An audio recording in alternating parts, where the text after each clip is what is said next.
Buy on MTG. Construct your deck. Command your board. Conquer the table. Hello out there in the wide world of web. This is Rob with Buy on MTG. Doing another mail day. Got all sorts of different stuff today, but have one larger package, so I'm going to go ahead and get that one out of the way. It is definitely a little bit different. It is a graded 9.8, just a comic book, but obviously not an original Incredible Hulk 181. This is facsimile print, and I don't know, just thought it was kind of neat. And their product endorsed by Marvel and everything, and it's just a weird foil cover Incredible Hulk. So I thought it'd be pretty cool sitting in the background. Yeah, it shows up okay on there. Yeah, just sitting in the background of background of the studio. So I'm going to set this aside so then we can make room for Magic the Gathering. So to continue on with what I was doing, starting to prepare because a lot of my group is wanting to do, let me make sure that's on camera, a little bit of CEDH stuff. These are Mind Break traps. They were reprinted, so they're definitely a lot more affordable. And I don't know, I thought the borders were cool looking. One of these is actually for my buddy Jason, who plays on the channel, but we had worked to trade. He had an extra Pact of Negation, and I bought him a Mind Break trap for the Pact of Negation. Dramatic Reversal, also to go into the CEDH staple area. Felidar Retreat, what were you for? The Landfall with the Desert deck, because there's a couple different methods that I can sacrifice all my lands and they all come back, and I figured it's just more landfall. Mox Amber was one of the CEDH ones that I was looking at. Just thought it was neat looking. I don't know. I might use it depending on which commander that I go with, but I might not. You never know. Fairy Mastermind, and what is this? This is all Fairy and Flash kind of things.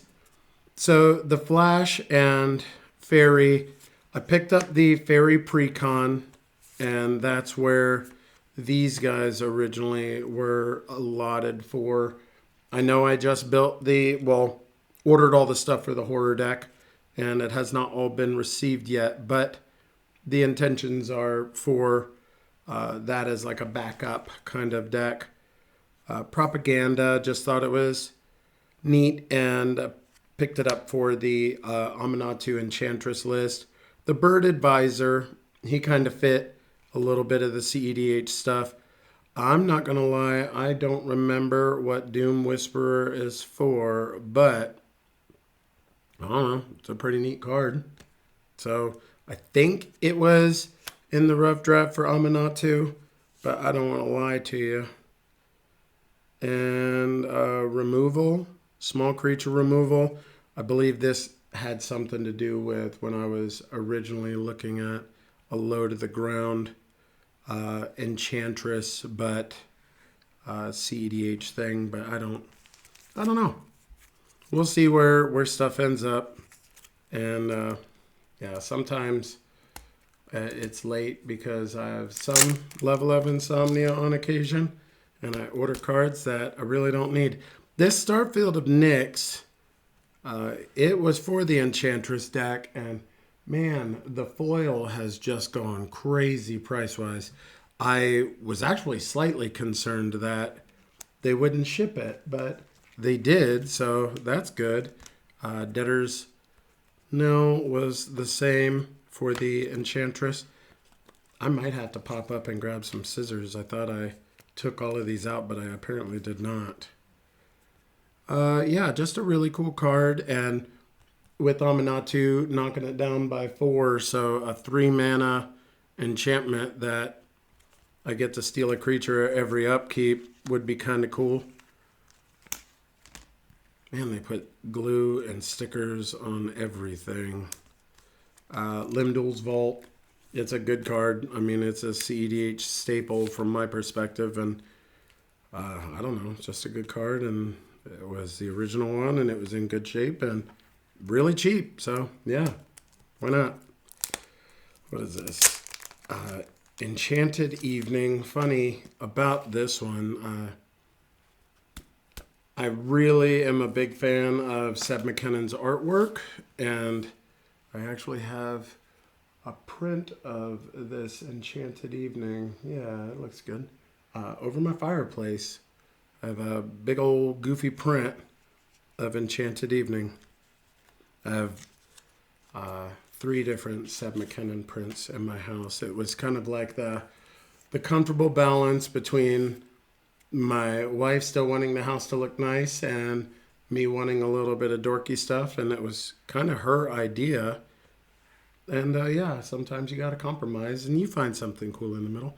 Fairy stuff, and that fairy deck is a flash deck. So horsefish.com is a good way to get that in there. I do recall the original draft of the Fairy Mastermind made a bunch of 1/1 fairies, and if you got 1/1s, you need to squish their heads. Is this in a dragon shield or sideways? Womp womp. So yeah, that's what the clamp was for fairies. What is this? Offer you can't refuse. This must be more CEDH stuff because I don't play good cards. I only play bad cards. Unless you're jamming with a bunch of tryhards. Yeah. Offer you can't refuse. March of Swirling Mist. Mental Misstep. Ad Nauseum. And Swan Song. Just control stuff.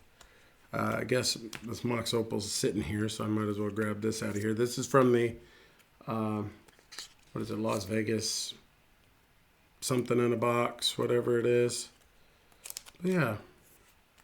I'm not a big fan of the etched foils. I mean, they look okay, but I would have rather this just been a normal non-foil, just a regular old flat Magic card. But it is what it is, right? Oh, another slug. We know that's for the horrors, so I'm going to go ahead and sit him over there. It's got my name on it, so that means it came from the Gamer's Haven, so it must have been something that I ordered. Oh, I remember.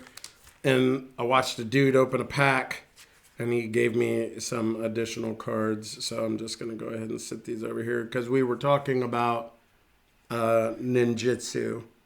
So he was like, oh, these are all really good ninjutsu cards. Diabolic Intent, I know, see some CEDH play, not a ton. And similar with Praetor's Grasp.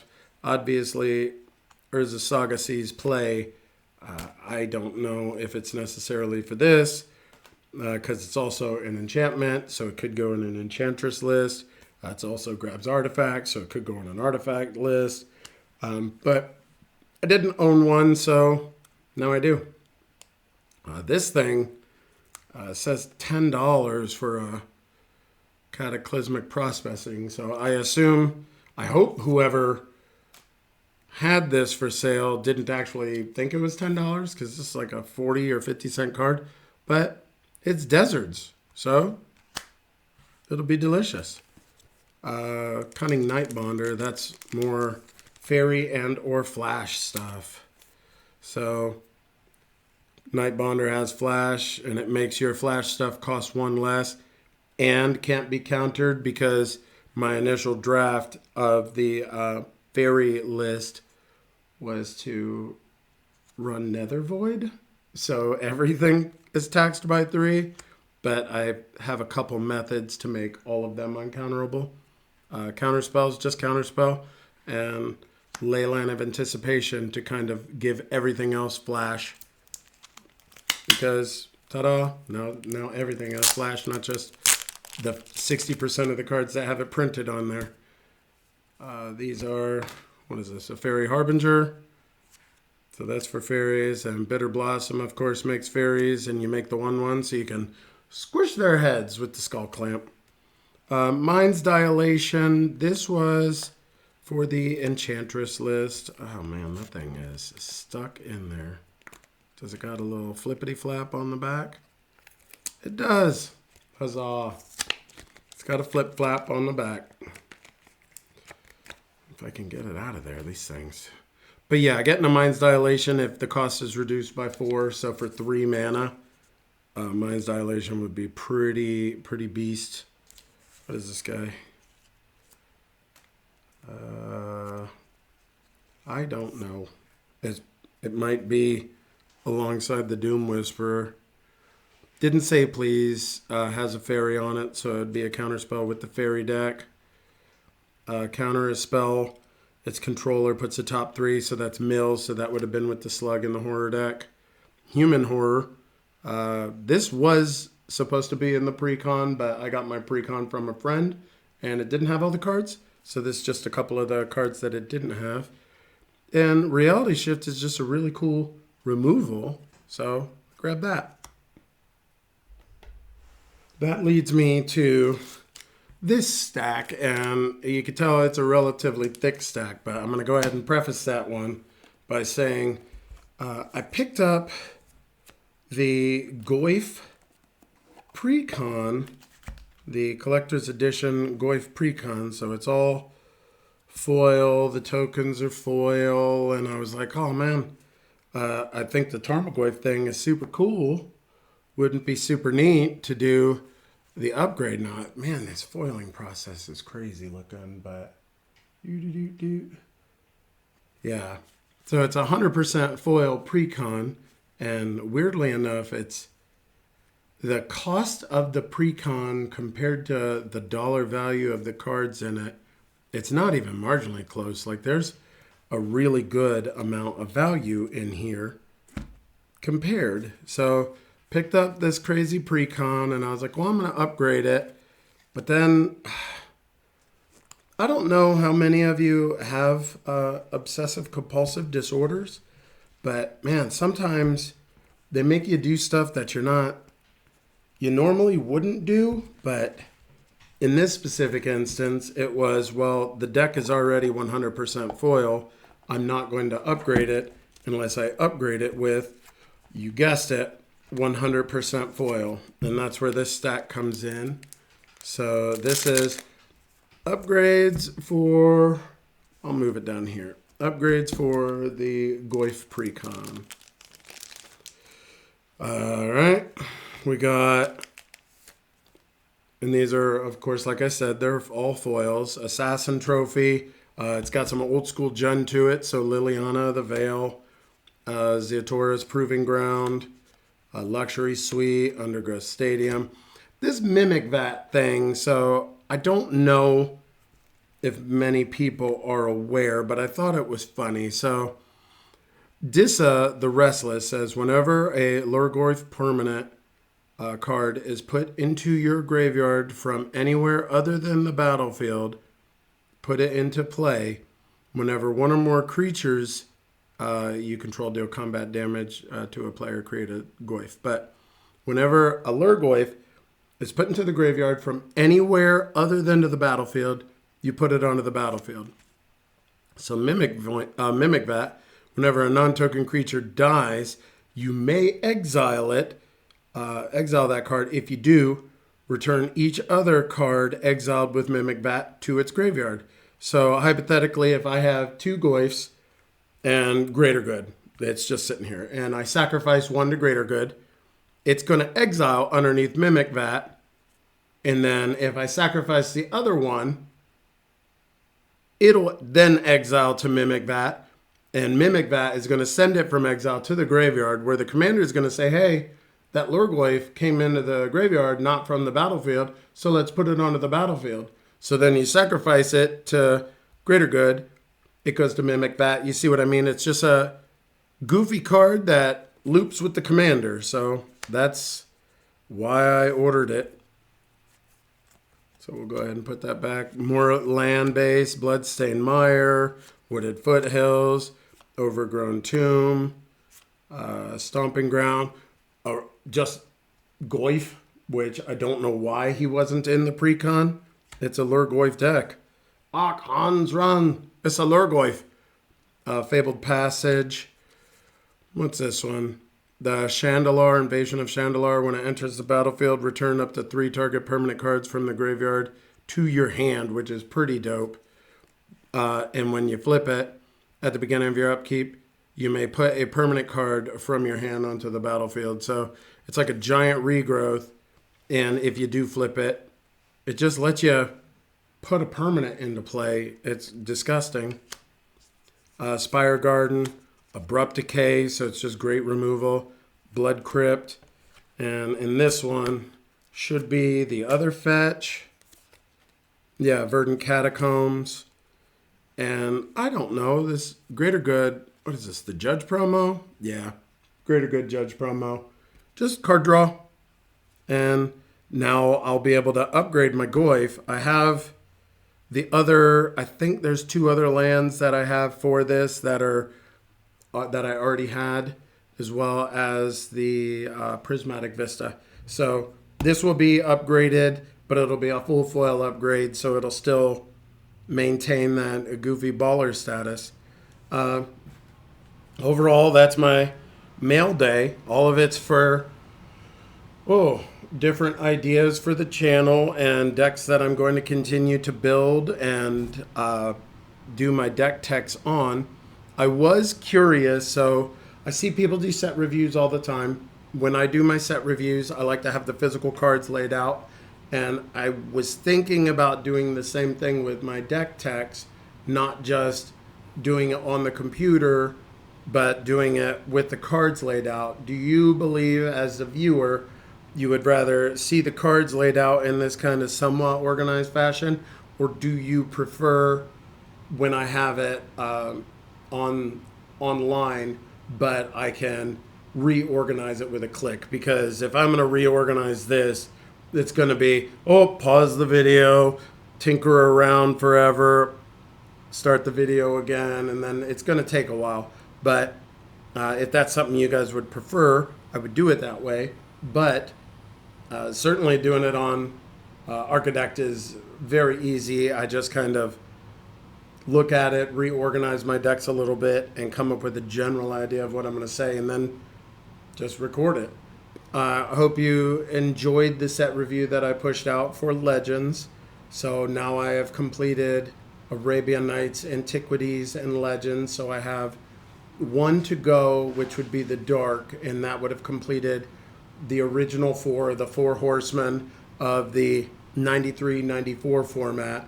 So I believe once I complete the Dark, yes, I'm going to push that out by itself. But then I'll probably edit together one exceptionally long, like 2-hour video of all 4 sets back to back. And hopefully that's something you guys would like to see, or you can click it on and leave it in the background while you're sorting or sleeving. That's honestly what I do in a lot of instances. If it's just somebody talking and I already know what they're talking about, then I just leave it on in the background. Troubleshooting cars.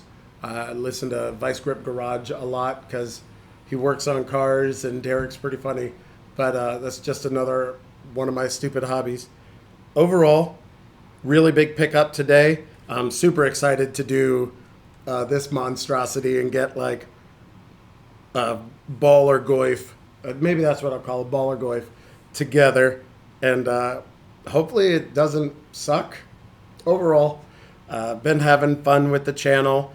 Today marks the 1 month, so I have completed 1 month of videos. I posted on the Buy on MTG Facebook, but came in just shy of 5,000 views. I have 57 subscribers, so I appreciate each and every one of you out there. It's super cool to see the channel grow and to have the comments from random people. The ones that kind of surprised me, surprised but didn't, talking about the ban list or the Marvel card leaks. But those both breached 1,000 views each, which was pretty cool. And you get a ton of interaction from people that I don't know in real life, which I think probably out of the 57 subscribers, I'm probably know, I'll say 52 of them. 52 of them are my real life friends and or family. But overall, I appreciate all of you, all of your likes and clicks and comments and forwards and just letting it hit a playlist and roll through, because I definitely see that has happened on a couple different instances, and I appreciate y'all out there. But overall, I hope you're having a great day, and happy monthaversary for Buy on MTG. And yeah, thanks. I'm Rob. This is Buy on MTG. Good luck and have fun, everybody. Thank you for watching. Please like, subscribe, and comment down below.